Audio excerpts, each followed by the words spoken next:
in a time when there were few unmapped regions left on Earth. Some of the last places for humans to set foot were the tops of the tallest mountains.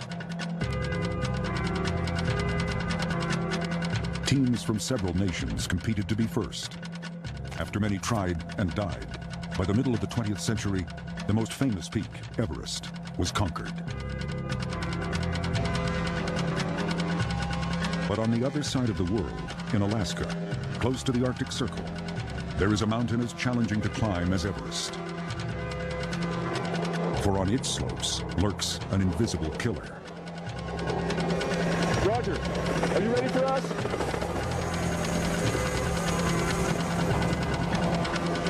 Denali. It's the highest mountain in North America, and with a wind chill temperature that can drop to minus 148 degrees, it is perhaps the coldest mountain in the world. The cold is extreme. Now, there is no colder mountain with these kind of numbers on it. Today, 1,000 climbers a year come to Denali, not for national honor, but for personal achievement and sport. But that sport can be deadly. I've been in an accident where, my best friend has died, and I'm tied to him. This season, the mountain will claim another climber as a victim. But a team of world-class athletes and scientists will try to solve the mystery of why extreme cold and high altitude kill, pitting themselves against the mountain and putting their own lives at risk as they attempt the rugged climb to the summit of Denali. Up next on Nova, Deadly Ascent.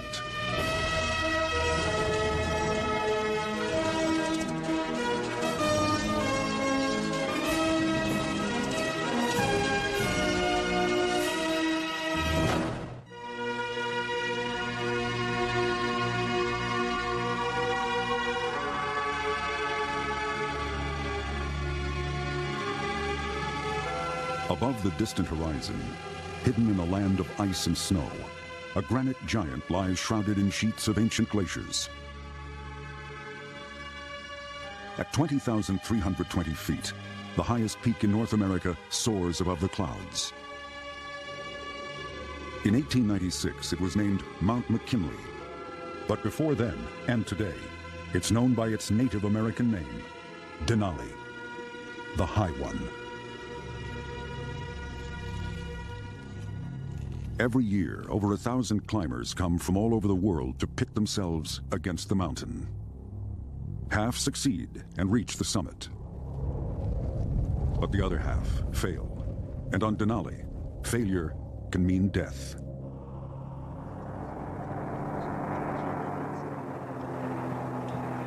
Denali is the most underestimated mountain on Earth because you can get by with perfectly clear weather.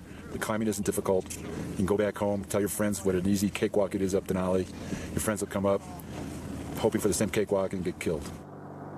For the next 3 months of the climbing season, Peter Hackett will serve as doctor at a medical rescue camp. Deep within the Alaska wilderness, this glacier, 7,000 feet above sea level, is where mountaineers are flown to begin their climb. Chances are, 3 will die. Give me an assessment. This person needs to be evacuated right away. Hackett's work begins immediately. He's not vomiting any blood, is that correct? A climber has collapsed high in the mountain. He's helicoptered down to medical camp for evaluation. The patient will be loaded in a sitting position. I came to Denali almost 20 years ago now.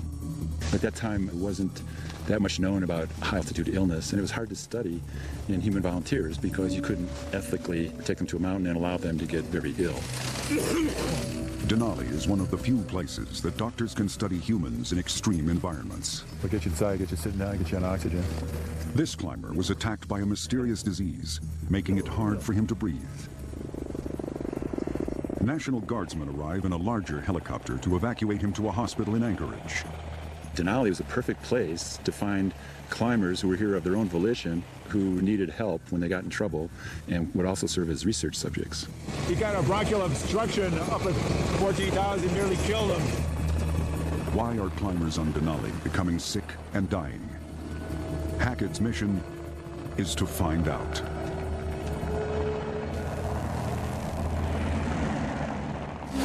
summit winds will be northeast from 15 to 30 miles per hour. To assist Hackett is a team of world-class athletes and scientists. Colby Coombs, director of the Alaska Mountaineering School, will lead the expedition. He's successfully climbed to the summit more than a dozen times and is no stranger to the hazards they'll be facing. There's cold, there's altitude, there's glacier travel, there's winter camping, there's all these things combined. Caitlin Palmer is a veteran Denali guide. I've always been a lover of the mountains and a mountain person. She's the team's expedition coordinator. Caitlin and Colby are husband and wife. Up at the summit, it looks like the winds are blowing maybe 50 knots or so. John Grunsfeld is a veteran of extreme environments. He's an astronaut. Space is someplace where humans don't belong. We were born there, we didn't evolve to live there, so it's a very new area for people, something akin to mountaineering. On Earth, Grunsfeld has never climbed higher than 17,000 feet. But now, Colby, Caitlin, and Grunsfeld will climb to over 20,000 feet. The summit of Denali. Over the next 4 weeks on the tallest and coldest mountain in North America, the team will push the limits of human survival. For not only are they assisting Hackett in his investigation, they are also his human guinea pigs.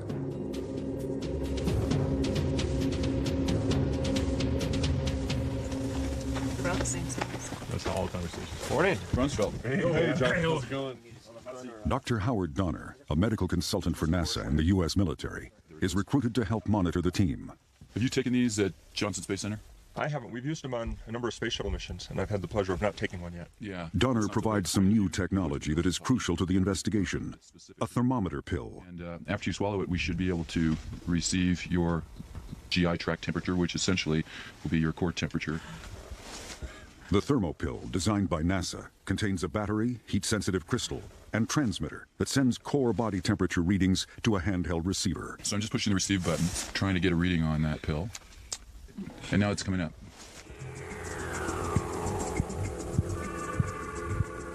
Before using the radio pill on Denali, Donner took it for a test in Natick, Massachusetts, where the Army runs the largest wind-generating cold chamber in the U.S.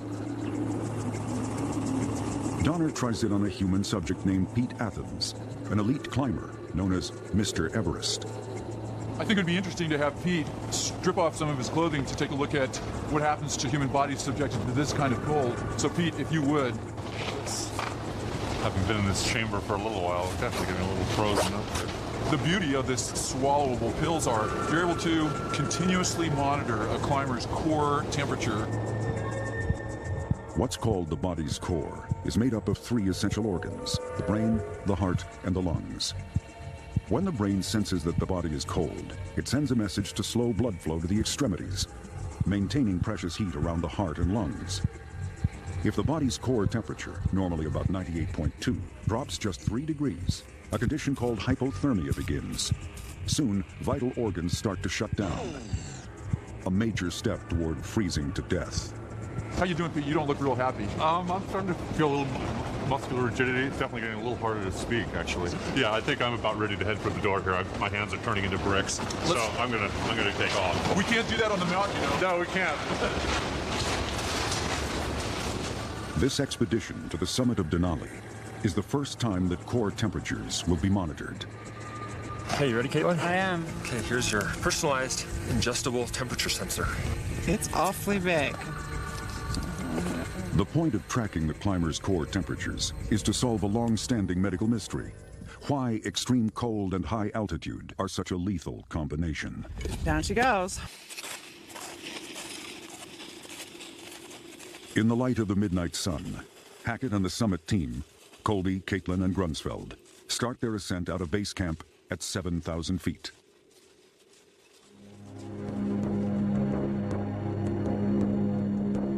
Their plan is to hike Denali's west buttress. They'll be stopping at camps at 11,000, 14,000, and 17,000 feet. From 17,000 high camp, they'll make their final assault on the summit. It's a total of 15.5 miles. The time it will take to reach each stage of their climb depends on their strength and speed, trail conditions, and weather. And on Denali, weather can change in an instant. Blinding snow reduces their visibility to just a few feet of icy trail. Winds can be like snowy hurricanes and within minutes bury climbers. Blizzards combined with temperatures of 70 below can actually flash freeze any exposed skin. Throughout the mountain are grim reminders of what can happen when things go wrong. More than 30 bodies of victims remain frozen on the slopes of Denali, where the climbers collapsed and died.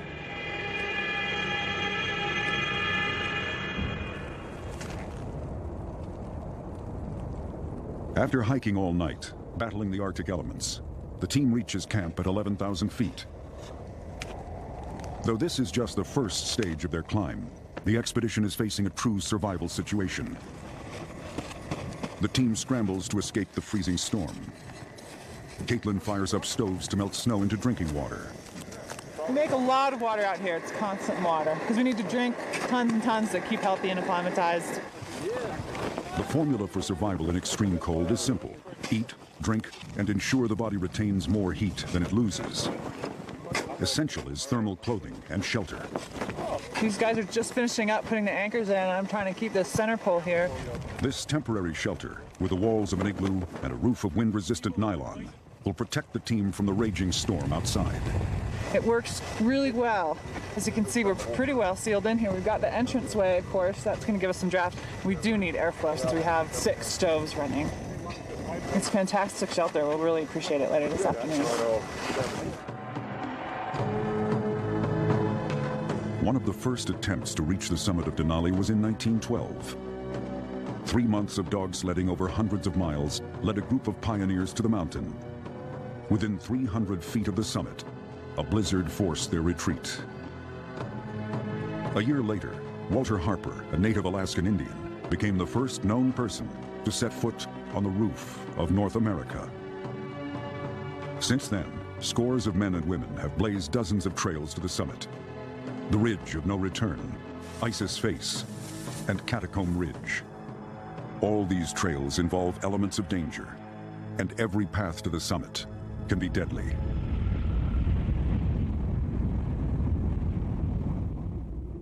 "45% of all deaths on Denali are caused by climbing falls. To avoid becoming one of those statistics, members of the climbing team practice saving themselves by using an essential climbing tool, an ice axe. In the event of a fall and someone on your rope team yells falling, it's got to be an instinctive, immediate reaction. Thumb under the adze, fingers over the top, other hand down near the spike. It's a technique that you need to practice every year if you spend time on snowy slopes. It's amazing how quickly you'll accelerate if you fall.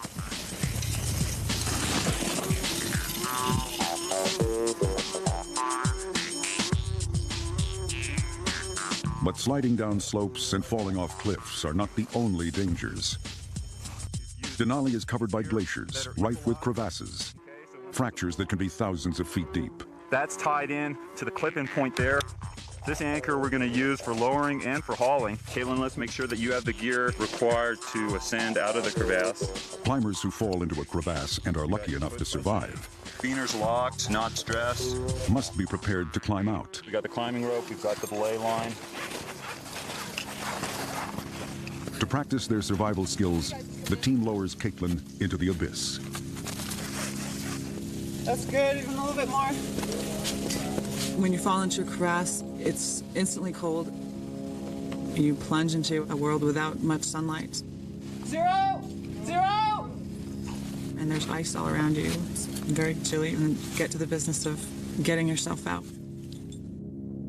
Caitlin's core body temperature has dropped slightly below normal.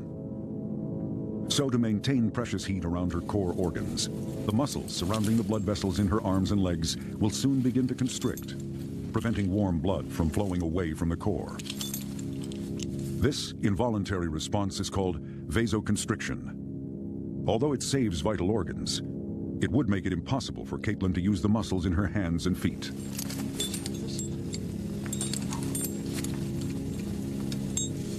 Here we go, coming up.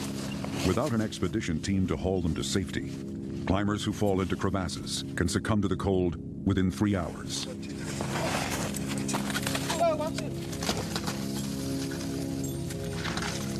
Once out of the crevasse and into the sunlight, Caitlin's core temperature goes back to normal. Excellent. Nice, Caitlin. Denali may be known for its cold, but the white heat of the midnight sun reflecting off the glacier can feel like an oven. Add to that a heavy pack at a steep uphill climb, and the climber's core temperatures begin to rise. Humans are homeotherms, which means that they maintain a stable body temperature around a set point. And that set point doesn't change when we come up here. And so we have to do things to maintain that core temperature, or we get very uncomfortable. Even the slightest rise in core body temperature can affect judgment, producing a lightheadedness that resembles being drunk. When climbers' core temperature rises above 101 degrees, they enter the beginning stages of hyperthermia. We've been hiking for about 4 hours. I've still got one of the thermal pills inside, somewhere. We're reading about 100.5 degrees, so it's toasty warm inside. Here on the coldest mountain on Earth, the thermopill records that the team's core temperatures are rising. But while Caitlin's temperature rises only slightly, Grunsfeld's is heating up to what could be a dangerously high level. They can generate a lot of heat, as any athlete would, or any person who's exercising heavily, even in a cold environment. By tracking Caitlin and Grunsfeld's core body temperatures, Hackett hopes to prevent them from falling victim to Denali's lethal high-altitude cold. Slow and steady, coming around Windy Corner here. Keeping the ropes tight. Because there's lots of little cracks around here. But we're doing very well. It's a beautiful afternoon. Quite warm, in fact. Starting to get into the thin air. Just a little bit. A lot of people here. Last push before 14. The team is pushing hard to reach 14,000 feet. For Hackett, it is a return to the highest medical research lab in the United States, which he set up 18 years ago. How's it feel to be at 14 after all these years? You know, there's a familiarity, definitely, but I would never call this place home. Howard Donner arrived here 2 days ago. One thing I'm in touch with on arriving here at 14,000 feet is the tension. The mountain's spectacular, it's awesome. Right now the weather is good, but there's this underlying tension that nobody knows exactly what's going to happen. And statistically speaking, there's more than 100 people in this camp right now. Odds are 1 or 2 are going to die, and a few are going to need to be rescued. Going from 11 to 14,000 feet, the climbers are now halfway to the summit. But the higher they climb, the less oxygen there is to breathe. This lack of oxygen, called hypoxia, can produce headaches, breathlessness, and nausea, a condition known to climbers as acute mountain sickness, or AMS.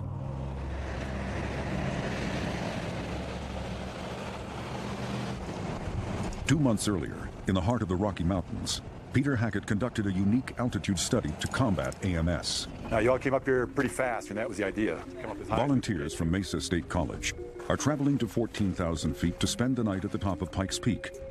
Without a chance to acclimate, they're likely to feel sick. A headache usually comes first, and then a couple of you might throw up.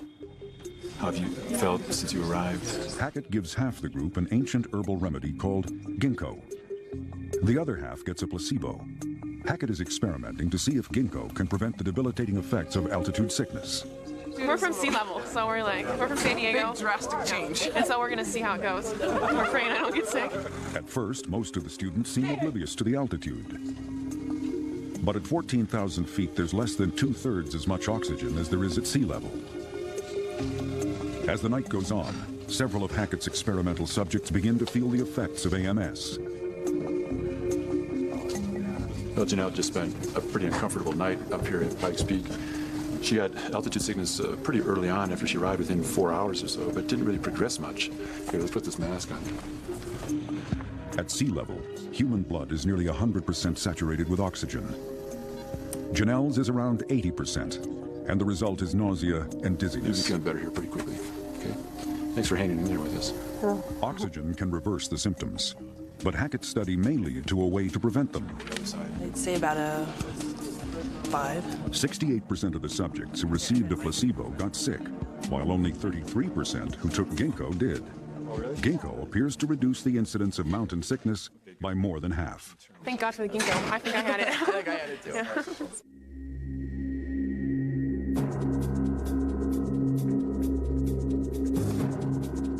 Back at 14,000 feet on Denali, after acclimating to the altitude with a good night's rest, the expedition team begins the next stage of the climb. Hackett and Donner will stay at medical camp and continue to monitor Colby, Caitlin, and Grunsfeld on their long trek up to high camp.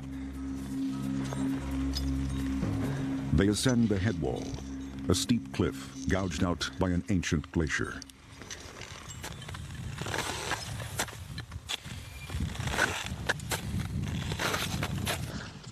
A 55-degree slope of snow and ice. The head wall is the most technical and one of the most difficult parts of the route. Their loads are heavy, packed with food for 10 days, in the event that they'll need to wait for good weather for a summit attempt. They know conditions on Denali can change in an instant. In order to get up here, we had to climb up a relatively steep head wall, probably the steepest part on the whole route. We clipped into fixed lines, just as protection, so that we could get up in case one of us fell. I have to breathe a lot to be able to talk like this. Amazingly, in a few moments that Grunsfeld stops to talk, his core temperature drops from a high of 103 degrees, the danger zone for hyperthermia, to 95.5, the temperature where hypothermia begins. He's an engine that's revved up and producing all this heat. As soon as the engine's turned off, which basically happens when he stops, the heat production stops, but the heat loss doesn't stop.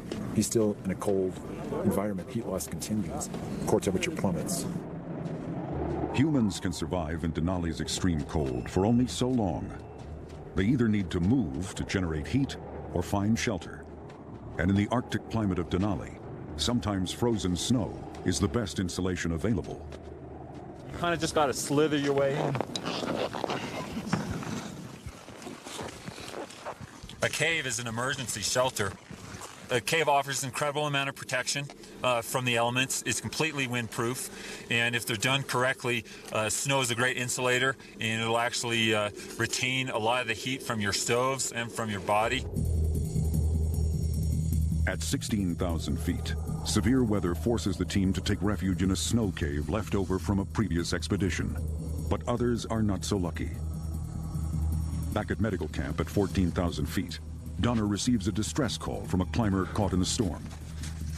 Go, Howard? Yeah, we'll put it down right through here like this. Rescue workers construct an emergency landing zone for a helicopter. There's a patient that took a pretty bad fall up on Denali Pass. We actually don't know how far he fell yet. He's unable to walk. I mean, that's clear. This may be the only chance to get him out. Big Army helicopter with the high-altitude rescue team is going to land. What they need is a fairly marked-out approach, and they like to land kind of like a plane, kind of go sliding along. They got these huge skis that they land on. Special forces of the Air National Guard, based in Anchorage, are mobilized to evacuate the sick climber. Any type of environment we have to be prepared for. We are parachutists, divers, climbers, paramedics. We're the only American force that's dedicated only to rescue. We rescue combat and civilian. We go behind enemy lines to rescue pilots shot down in conflict. Climbing injuries have many causes, including altitude sickness, extreme weather, bad judgment, even bad luck. Whatever the cause, rescuers often put their own lives at risk. Roger. Are you ready for us? The patient, although stable at this point, is a somewhat older guy and has a lot of injuries. Our priority is to get the patient out of here. The special forces lift him out of the cold and fly him down to an emergency room in Anchorage. It's tricky with medical problems on this mountain. He would have died if they hadn't gone up and rescued him. He would have died from exposure because his group wasn't capable of getting him off the rope, making a shelter, putting him in a sleeping bag, making water. They just didn't have it together to do that.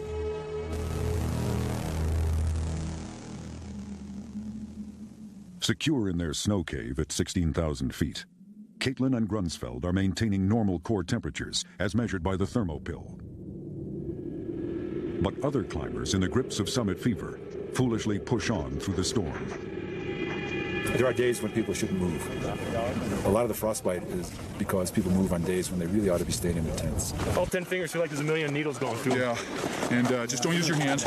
The risk of frostbite is extremely high, and some people seem willing to accept it in order to get to the summit. Okay, can you straighten your fingers out a little bit? Every season, about 30 people will get frostbite. They pay a high price for the climb, losing fingers, toes, ears, and noses. I'm not causing any pain here, am I? This climber was lucky, but others are not.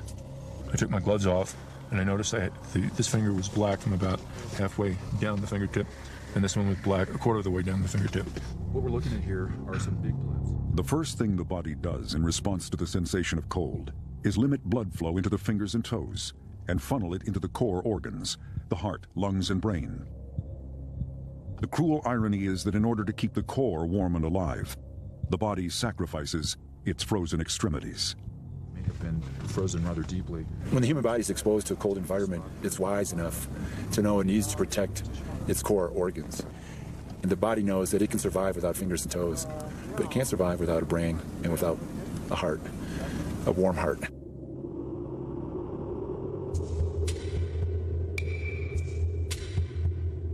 By now, Denali's fast-changing weather clears, and Colby, Caitlin, and Grunsfeld resume their ascent to high camp.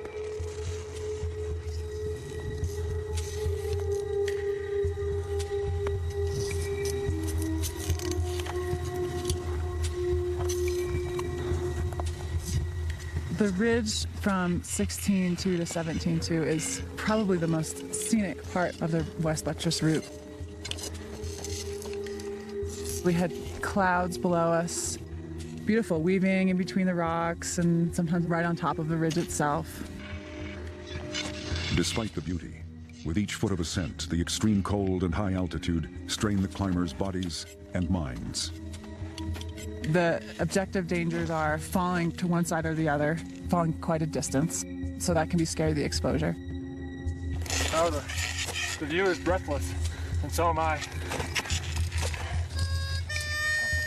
So it took us 8 hours and we stopped for some nice long breaks. The higher the team climbs, and the colder it gets, the more crucial it is to be on guard. For anything that incapacitates them physically or causes a lapse in judgment could result in an accident or death. I'm just amazed to be up here at 17,200 camp. The air is very thin up here. We're at about half of what we have at sea level right now. A little bit of a cough, nothing too serious, I don't think, and a very, very mild headache when I stop. When I'm hiking and breathing real fast, it seems to go away. So I'd say it's pretty much the telltale symptoms of acute mountain sickness. Welcome to hiking. This is the highest that astronaut John Grunsfeld has ever climbed. Even experienced climbers like Colby and Caitlin are feeling the effects of the high altitude and extreme cold. I could feel my brain in my skull on the way up here, just at the very end. I'm actually doing well. Yeah, I rolled into camp pretty well. After an hour here, I started getting a mild headache. At 17,000 high camp, as the team acclimates to the high altitude, low oxygen, and extreme cold, the weather takes another turn for the worse. We got minus 50. Colby, Caitlin, and Grunsfeld are going to have to wait for better conditions before making a final ascent to Denali's summit. They've carried enough provisions for 10 days. Hopefully, the storm will clear before the food runs out.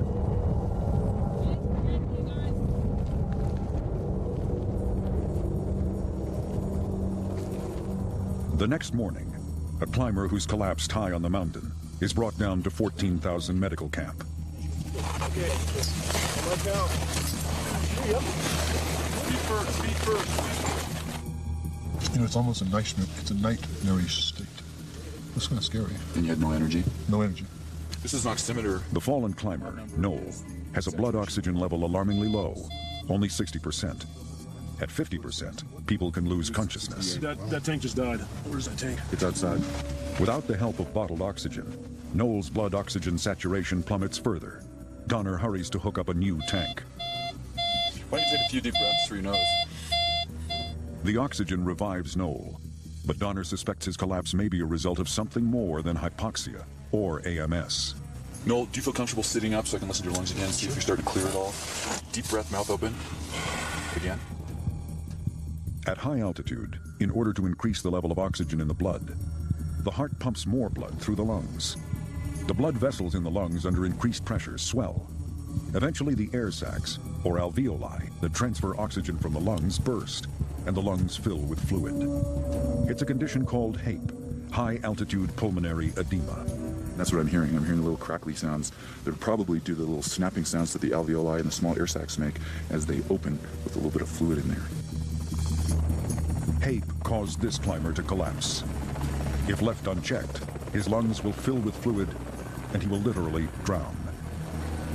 The only cure is to get him to a lower altitude. With less pressure on the blood vessels in his lungs, his air sacs will begin to repair themselves. HAPE is a condition Donner and Hackett will watch for as the climbers make their bid for the summit.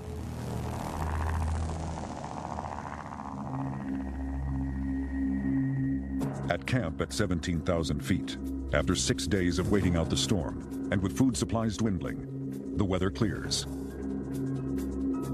If Colby, Caitlin, and Grunsfeld are going to make the last 3,000-foot ascent to the summit, it has to be now. Sun's gone down, so the temperature's dropped. Wind's not too bad. We'll give it a shot. It's basically a question of whether we can move fast enough in order to stay warm. Colby leads out of high camp. It will be their most difficult night. The physical and mental condition of each climber is crucial to the survival of the team. Every step they take involves a decision. And every decision is a matter of life or death. But despite their excellent condition, experience, and planning, once again, a strange phenomenon Grunsfeld first experienced at 12,000 feet is striking again. As he heads up the mountain, his internal temperature rises dangerously high, while the outside temperature on the mountain plummets to 40 below zero. The thin air, barely half the oxygen at sea level, is making it extremely difficult for Grunsfeld to breathe. Nova 14, this is Nova 17, do you copy? Colby radios down to medical camp, looking for advice. Nova 17, do you copy? But Hackett and Donner are out of range. Colby decides it's too cold and dangerous to stop here. They must push on to the summit.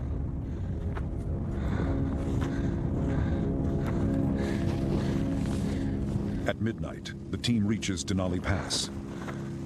They've climbed 1,000 feet in 3 hours, with 2,000 feet still to go. Astronaut Grunsfeld is higher and colder than he has ever been on Earth. As he rests, his core temperature plummets. With the summit in reach, should he generate the life-saving warmth by climbing to the top? Or will he need to save his last reserves of warmth to descend?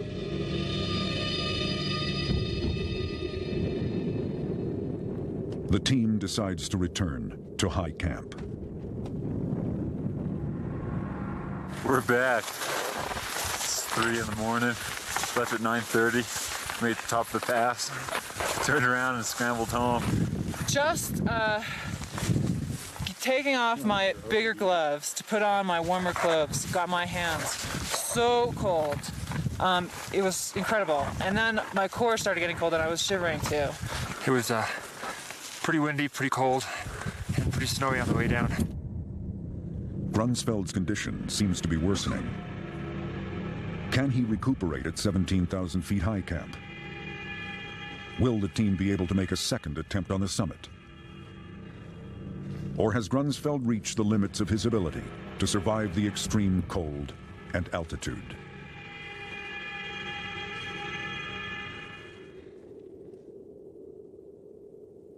The team rests for 2 days at high camp. 17-2 camp for 14-2.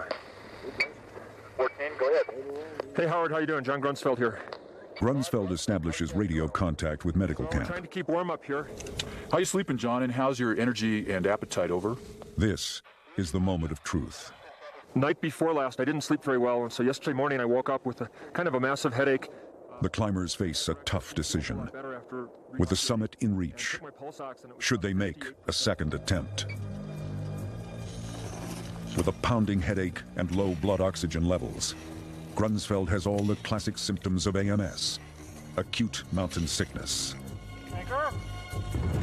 And now his cough suggests that the air sacs in his lungs are filling with fluid. The first sign of HAPE, high-altitude pulmonary edema. Waiting around day after day can get pretty tiring. And you kind of wonder whether you're acclimatizing more or not. And I think for a few days you acclimatize well, and after that you sort of reach a plateau. The final choice about whether to summit comes down to data produced on this expedition and never before available to climbers. The core body temperature readings from the thermopill. Core temperatures went up as high as 103 degrees in John. And then when he stops, we get this unbelievable documentation that his core temperature plummets. And while Grunsfeld's temperature fluctuated between dangerous highs and lows, Caitlin's core temperature stayed within 2 degrees of normal. Hackett and Donner suspect the huge fluctuation in Grunsfeld's core temperature may make him more susceptible to Denali's lethal combination of extreme cold and high altitude. As far as I know, it's the first data like this, with careful measurements, reliable measurements in active climbers. Over 3 weeks, the team has climbed 10,000 feet. They are now just 3,000 feet from standing atop the highest mountain in North America. Ready? All set. The summit is a powerful lure. All right, John. Thanks a lot, Colby. Colby remains at 17,000. And based on the data from the thermopill, Caitlin guides Grunsfeld down the mountain. 7 days is a long time to spend up at a high camp. The winds had abated, and we had decided that this was a window for us to come down, or at least an opportunity that may not have presented itself for days. Of course, tugging at me back up the hill was the thought that, well, I'm giving up for this expedition the chance to go to the summit. I am totally amazed that there aren't more deaths on Denali. Totally amazed. There's so many people that squeak by, just barely. They have no idea how close they were to dying. Without an accurate measure of internal temperature and an understanding of what it means, other climbers may elect to push on. But that decision can cost many climbers their lives.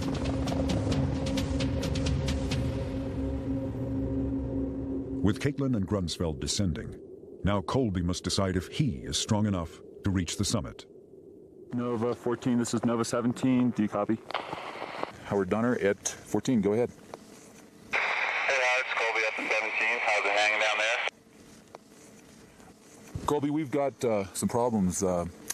There's a plane with the new patrol coming into 7,000, a ranger and 2 volunteers, and of course the pilot that are missing from last night. And there was some squirrely weather, and we're not very optimistic. Can you tell me the ranger, please? Colby, it was Kale. Copy that.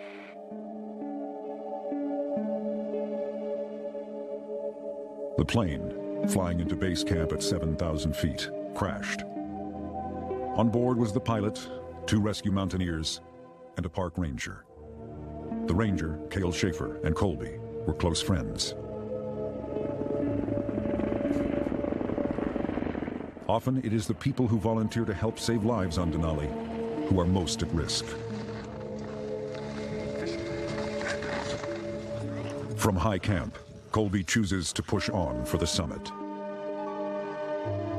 My best times and my worst times of my life have been in the mountains. I've been in an accident where my best friend has died, and I'm tied to him.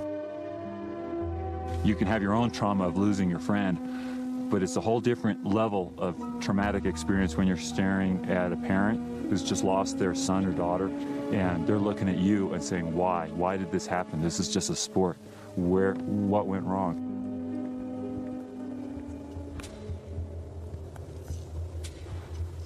Those who seek the summit and reach the top are few. Their motivations vary. national honor, personal achievement, or just to see the view from the top of the world. Whatever their reasons, as long as climbers pit themselves against the Earth's tallest peaks, scientists will continue their search to understand the limits of human survival. Perhaps one day, they will all find what they are looking for on what may be the coldest mountain on Earth, the high one, Denali.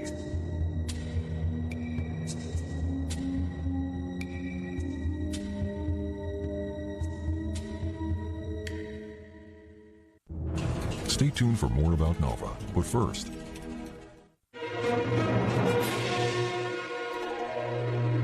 on Nova's Deadly Ascent website, make a virtual climb of the demanding route from base camp to the summit of Denali. Find it on PBS.org.